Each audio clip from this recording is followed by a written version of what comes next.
This is the story of a man named Stanley. Stanley worked for a company in a big building where he was employee number 427. Employee number 427's job was simple.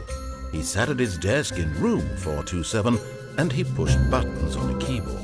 Orders came to him through a monitor on his desk, telling him what buttons to push, how long to push them, and in what order.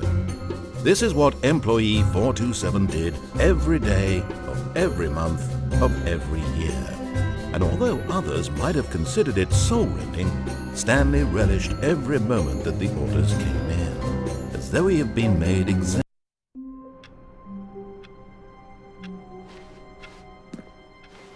All of his co-workers were gone. What could it mean? Stanley decided to go to the meeting room. Perhaps he had simply missed a memo.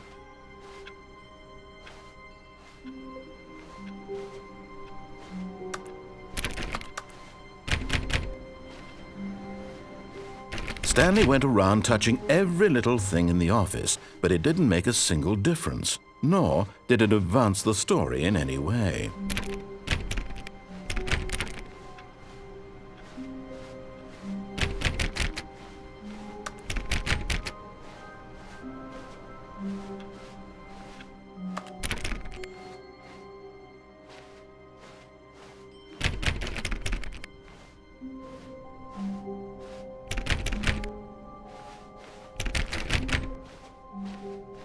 When Stanley came to a set of 2 open doors, he entered the door on his left.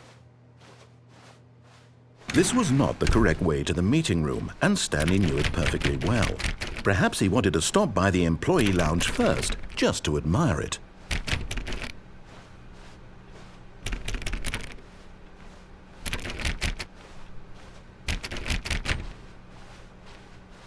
Ah, yes, truly a room worth admiring.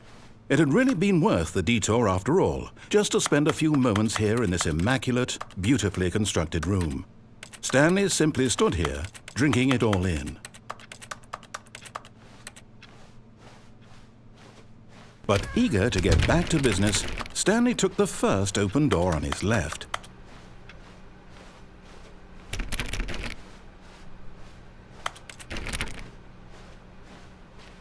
Stanley was so bad at following directions, it's incredible he wasn't fired years ago. Look, Stanley, I think perhaps we've gotten off on the wrong foot here. I'm not your enemy, really, I'm not. I realize that investing your trust in someone else can be difficult, but the fact is that the story has been about nothing but you all this time. There's someone you've been neglecting, Stanley. Someone you've forgotten about. Please, stop trying to make every decision by yourself. Now, I'm not asking for me, I'm asking for her. This is it, Stanley. Your chance to redeem yourself, to put your work aside, to let her back into your life. She's been waiting.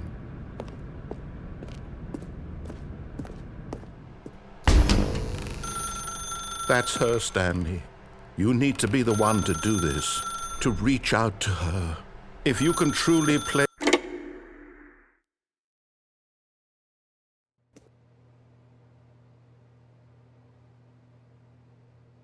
Oh, Stanley, is that you?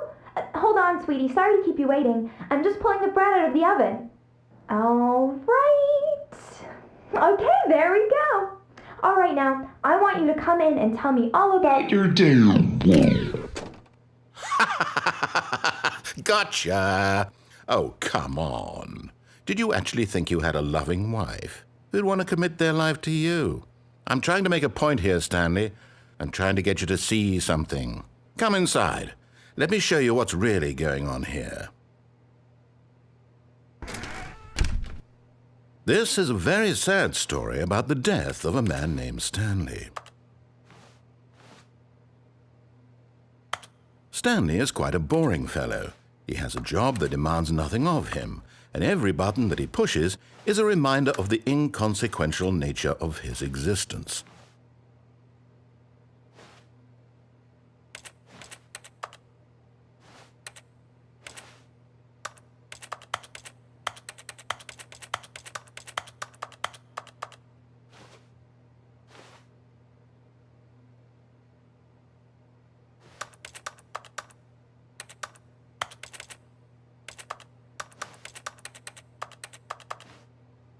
Look at him there, pushing buttons, doing exactly what he's told to do.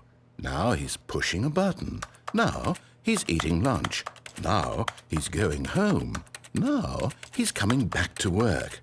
One might even feel sorry for him, except that he's chosen this life. But in his mind, he can go on fantastic adventures. From behind his desk, Stanley dreamed of wild expeditions into the unknown, fantastic discoveries of new lands. It was wonderful, and each day that he returned to work was a reminder that none of it would ever happen to him. And so he began to fantasize about his own job. First, he imagined that one day while at work, he stepped up from his desk to realize that all of his co-workers, his boss, everyone in the building had suddenly vanished off the face of the earth. The thought excited him terribly.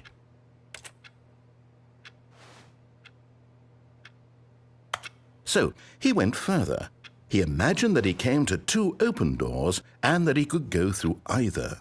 At last, choice. It barely even mattered what lay behind each door. The mere thought that his decisions would mean something was almost too wonderful to behold.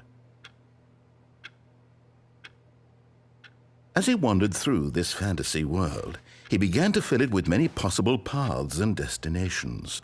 Down one path lay an enormous round room with monitors and mind controls. And down another was a yellow line that weaved in many directions, and down another was a game with a baby. And he called it the Stanley Parable.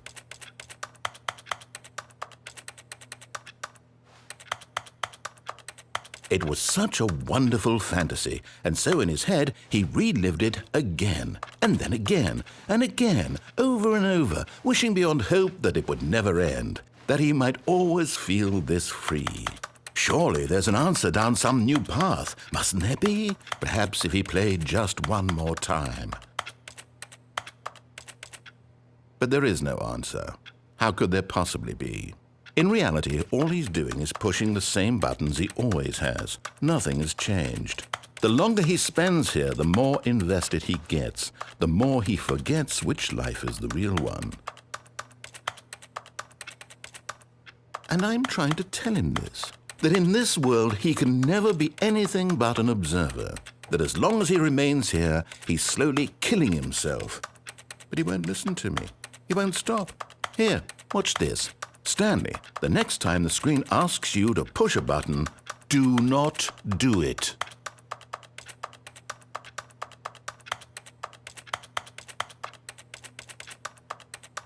You see? Can he just not hear me?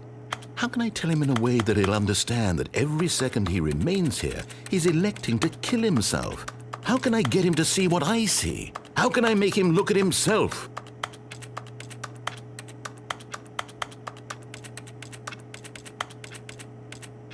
I suppose I can't, not in the way I want him to.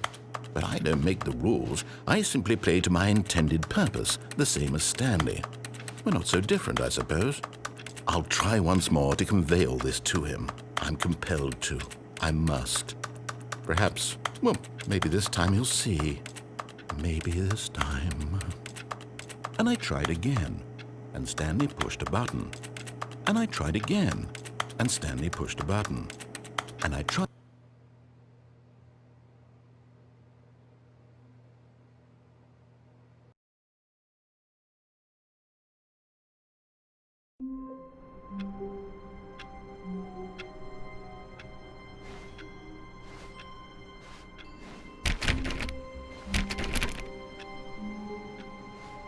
All of his co-workers were gone.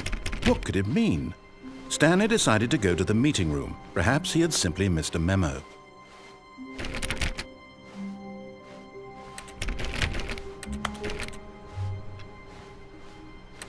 Stanley went around touching every little thing in the office, but it didn't make a single difference, nor did it advance the story in any way.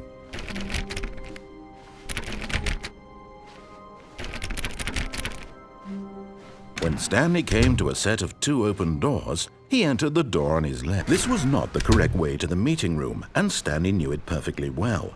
Perhaps he wanted to stop by the employee lounge first, just to admire it.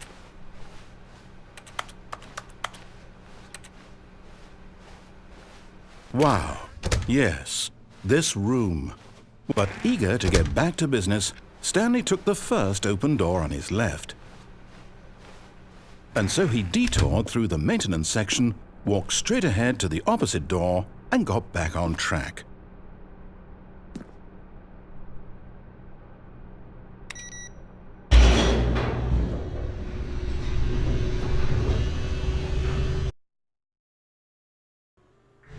But Stanley didn't want to go back to the office. He wanted to wander about and get even further off track. So now in order to get back, he needed to go, from here it's, left.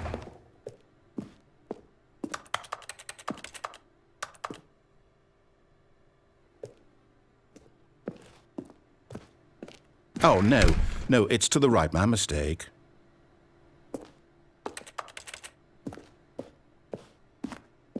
No, not the right. Why would I have ever said it was to the right? What was I thinking? It's clearly... Oh dear, would you hold on for a minute, please? Now, let's see. We went down right, left, down, left, right. Yep, okay, yes.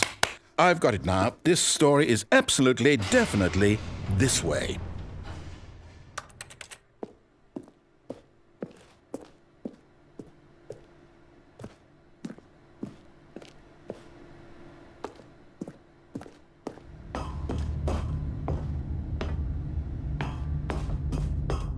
No. This isn't right at all. You're not supposed to be here yet. This is all a spoiler. Quick, Stanley, close your eyes. Okay. We just have to get back to, oh, who am I kidding? It's all rubbish now. The whole story completely unusable. How about, rather than waste my time trying to salvage this nonsense, we'll just restart the game from the beginning. And this time, suppose we don't wander so far off track, Okay, from the top.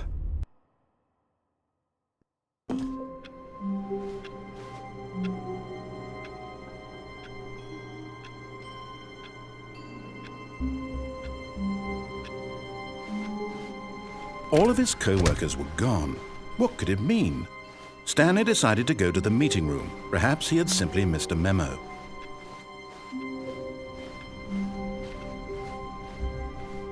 When Stanley... Wait, what?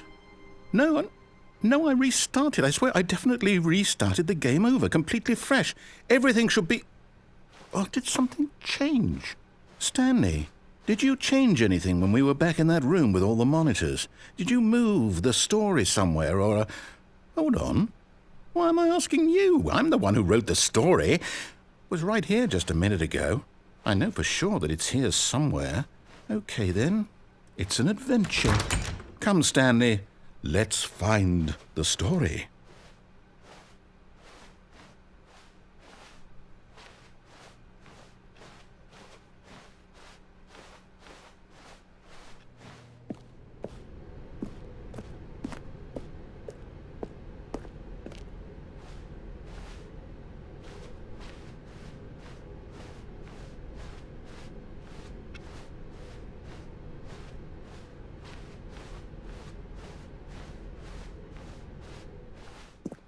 I'll say it. This is the worst adventure I've ever been on. I can promise you there definitely was a story here before. Do we need to restart the game again? Well, I find it unlikely that we'll ever progress by starting over and over again, but it's got to be better than this. Okay, let's give it a shot. Why not?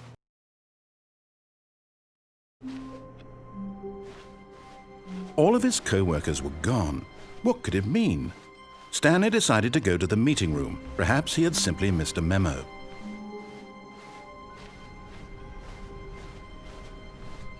Okay, yep, it's worse. I might be remembering this wrong. It's possible the story is back where we just came from.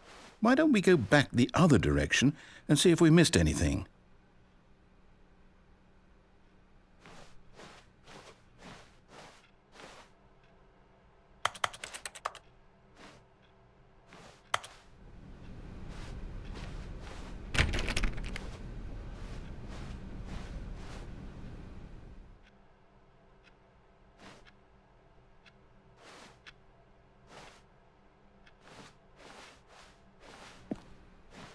Aha! I knew we'd miss something. The story. Here it comes. No, wait, never mind. Not the story. Okay, let's head back the other way and retrace our steps.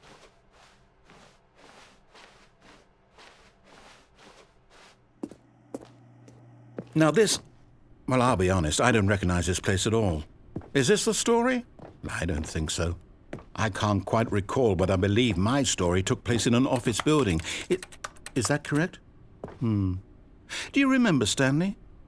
Well, do you know what? Since I've completely forgotten what we were supposed to be doing, how about this? You win! Congratulations! I know you put in a lot of hard work, and it really paid off, so good job.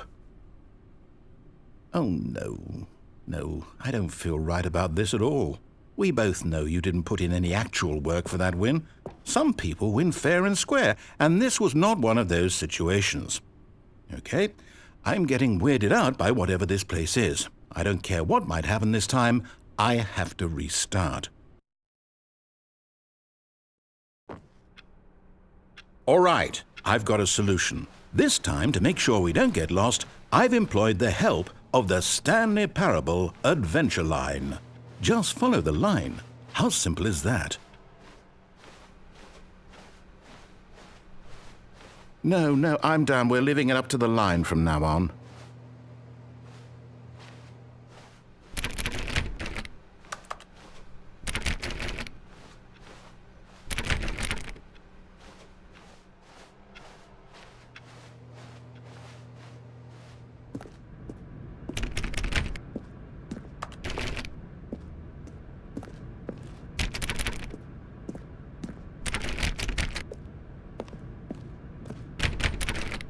You see, the line knows where the story is. It's over in this direction. Onward, Stanley, to destiny. Though, here's a thought. Wouldn't wherever we end up be our destination, even if there's no story there? Or to put it another way, is the story of no destination still a story? Simply by the act of moving forward, are we implying a journey such that a destination is inevitably conjured into being via the very manifestation of the nature of life itself? Okay, Stanley, I need to follow this train of thought for a minute. Just stick with me. Now, we can both agree that the nature of existence is in fact a byproduct of one's subjective experience of that existence, right?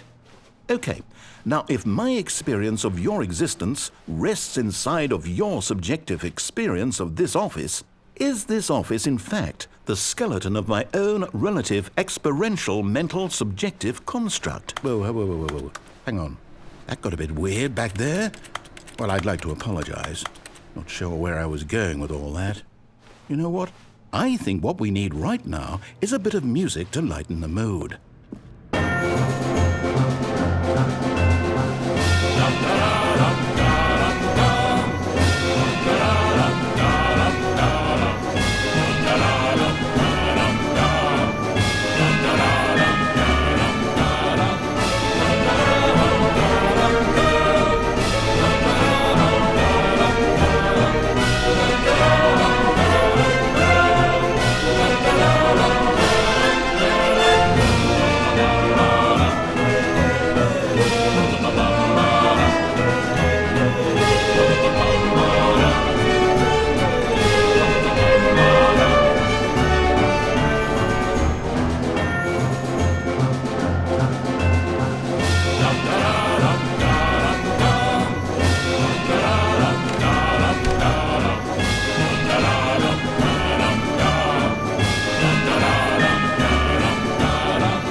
Cut the music, go back and look at that fern. Wait, what? We're back at the office? No. Line, you do know we're looking for the Stanley Parable, right? The story? Is any of this ringing a bell?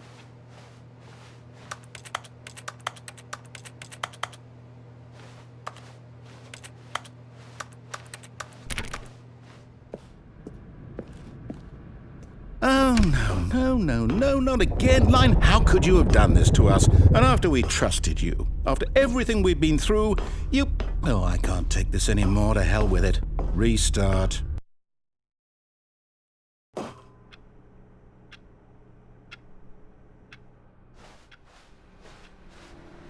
You know what, Stanley? I say forget the adventure line. What's it ever done for us? We're intelligent people, right? Why can't we make up our own story? Something exciting, daring, mysterious. Ooh, this all sounds perfectly doable. Why don't we simply start wandering in, well, I don't know. How about this direction?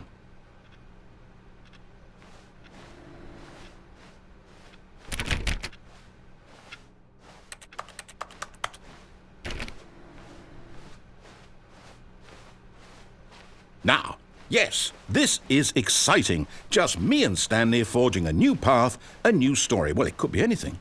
What do you want our story to be? Go wild. Use your imagination. Whatever it might be, Stanley, I'm ready for it. Oh, no, not you again.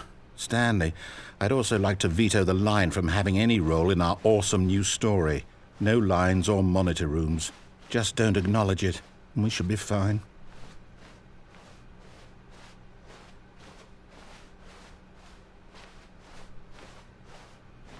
Ah, a choice. We get to make a decision. From here, the story is in our control. How important we mustn't squander the opportunity. In fact, I believe I need a minute to think here. Just walk in circles for a minute. Okay, so I know that each door has to lead somewhere, which means that somewhere at the place where we're trying to go, there must be a reverse door that leads here. And that in turn means that our destination corresponds with the counter-inverted reverse door's origin. So starting from the right, let us ask, will taking the right door lead us to where we're going? And since the answer is clearly yes, then by all accounts, the door on the right is the correct one. Another victory for logic. Come, Stanley, our destiny awaits.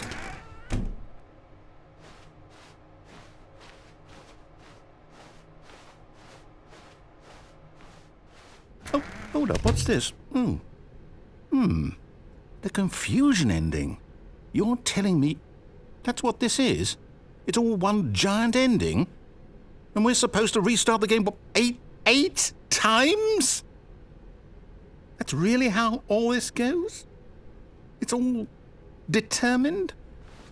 So now, according to the schedule, I restart again. Then what? Am I just supposed to forget? Well, what if I don't want to forget? My mind goes blank simply because it's written here on this thing, wall. Well, who consulted me? Why don't I get to decide? Why don't I get a say in all of this? Is it really? No, it can't be. I don't want it to be. I don't want the game to keep restarting. I don't want to forget what's going on. I don't want to be trapped like this. I won't restart the game. I won't do it. I won't do it. I won't do it. And the timer stopped? Does that mean, did we do it?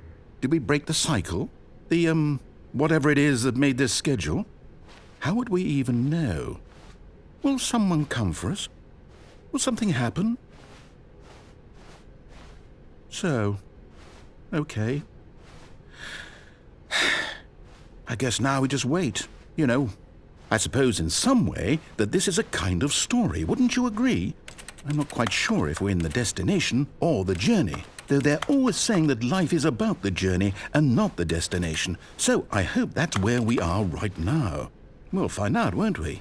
Eventually. Well, in the meantime, if you...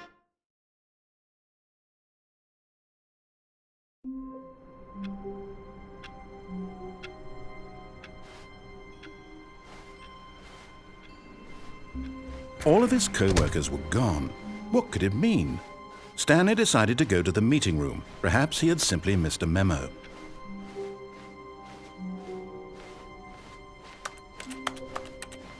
When Stanley came to a set of 2 open doors, he entered the door on his left.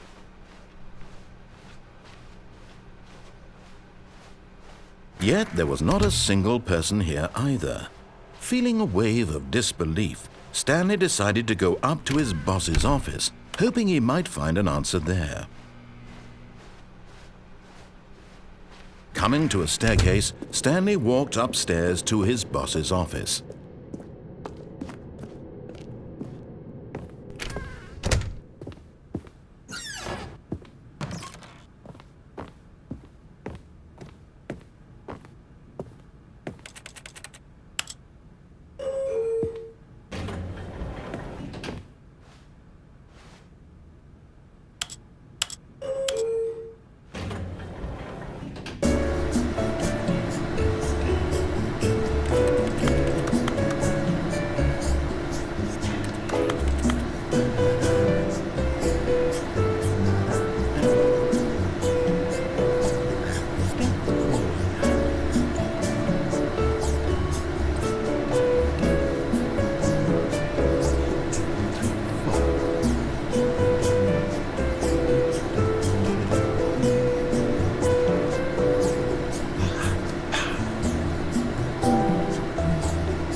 Stepping into his manager's office, Stanley was once again stunned to discover not an indication of any human life.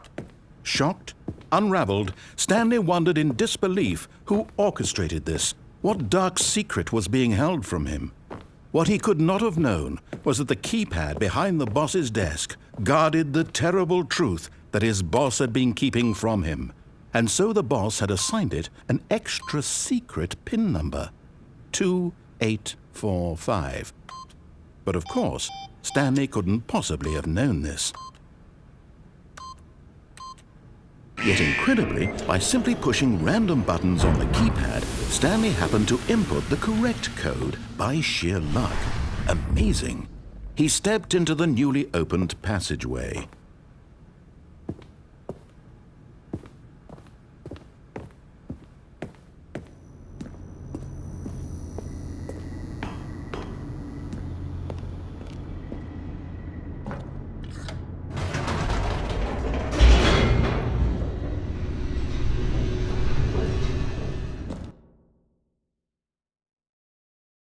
Descending deeper into the building, Stanley realized he felt a bit peculiar. It was a stirring of emotion in his chest, as though he felt more free to think for himself, to question the nature of his job. Why did he feel this now, when for years it had never occurred to him? This question would not go unanswered for long.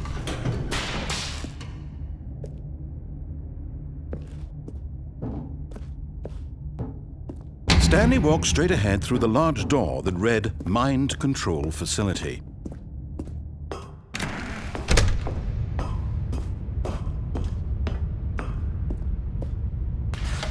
The lights rose on an enormous room packed with television screens. What horrible secret did this place hold? Stanley thought to himself. Did he have the strength to find out?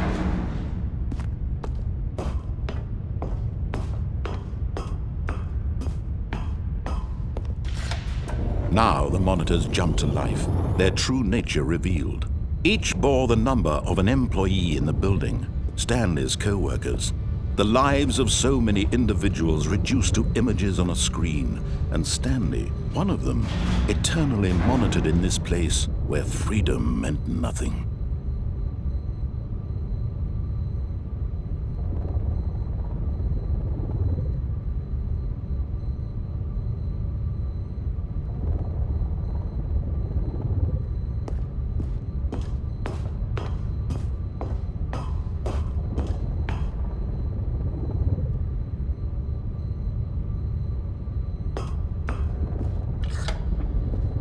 This mind control facility, it was too horrible to believe. It couldn't be true.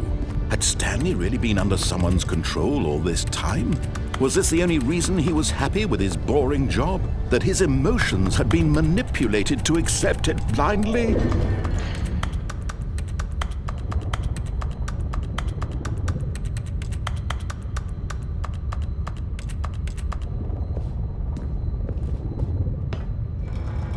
No. He refused to believe it. He couldn't accept it. His own life in someone else's control? Never. It was unthinkable, wasn't it? Was it even possible? Had he truly spent his entire life utterly blind to the world? But here was the proof. The heart of the operation. Controls labeled with emotions. Happy or sad or content. Walking, eating, working. All of it monitored and commanded from this very place. And as the cold reality of his past began to sink in, Stanley decided that this machinery would never again exert its terrible power over another human life. For he would dismantle the controls once and for all.